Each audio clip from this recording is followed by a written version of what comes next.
I think we all understand that we are in an unprecedented moment, not only in our lifetimes, but in the modern history of this country, perhaps the history of this country in general, because we're dealing with two types of unprecedented events.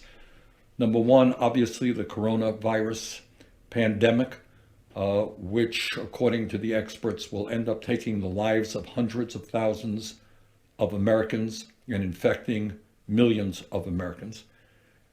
And as a result of that pandemic, the economy is now collapsing in front of our eyes.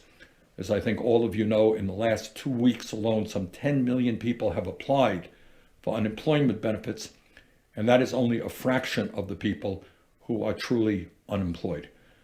So we got those two major crises simultaneously eating at each other, and we have to address them. So I want everybody to know that I am working with other members of Congress on what amounts to an unprecedented piece of legislation to deal with this unprecedented crisis.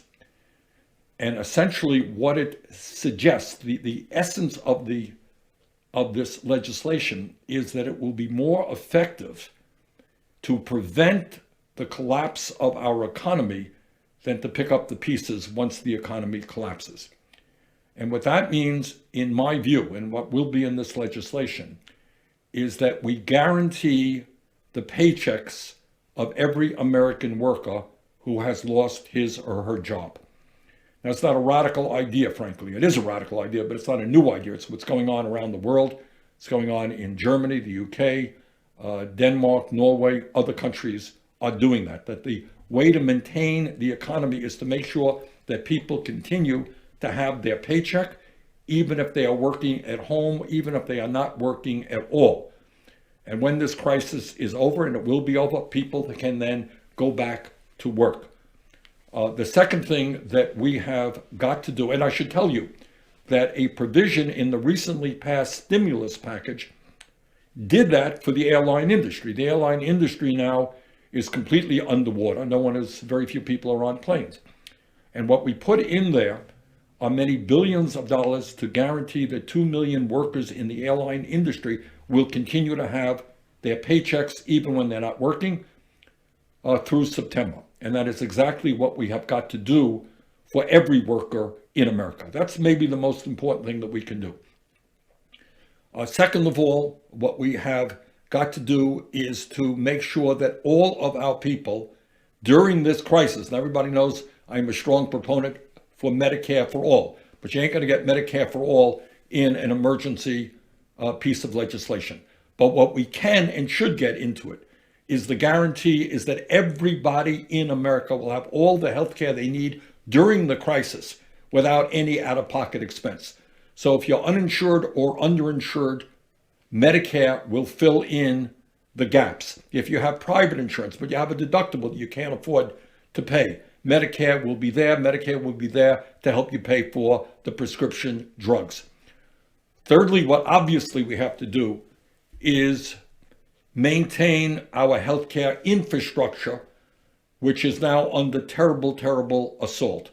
And that is, as all of you know, there are doctors and nurses who are now coming down with the virus because, unbelievably, they don't have the masks, the gowns, the gloves they need. We don't have the enough ventilators that we need.